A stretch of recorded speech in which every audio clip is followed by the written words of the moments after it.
হজ করে আসার পরে নাকি ব্যবসা বাণিজ্য ও জমি জিরাতের দেখভাল করা যায় না। হজ করার পরে কেউ বৈষয়িক কাজে যুক্ত হলে বিষয়টা মানুষ মন্দ দৃষ্টিতে দেখে। এ কারণে মানুষ কর্মক্ষম অবস্থায় হজ করতে আগ্রহী হয় না। হজ করার পর কি আসলেই বৈষয়িক কাজ করা নিষিদ্ধ? প্রথম কথা হলো যে হজ করে আসার পর ব্যবসা বাণিজ্য, দুনিয়াবি কাজকাম, জমি জিরাত, ক্ষেত খামারের কাজ এগুলো করা যায় না, এটি একেবারেই ভুল ধারণা। হজ করার পরে কাজগুলো কেন করা যাবে না? এই কাজগুলো কি কোনো অপরাধকর্ম?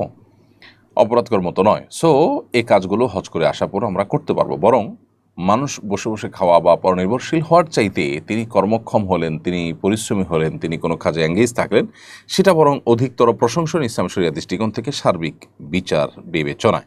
তো সেই জায়গা থেকে আপনি এটাকে অবশ্যই জায়েজ মনে করতে হবে এবং এটাকে অ্যাপ্রিসিয়েট করতে হবে যে একজন মানুষ হজ করে আসার পর তিনি দুনিয়ার কাজে বিভিন্ন রকমের ব্যবসা বাণিজ্য ইত্যাদির কাজে তিনি লিপ্ত এবং সেগুলোতে তিনি এঙ্গেজ হয়েছেন।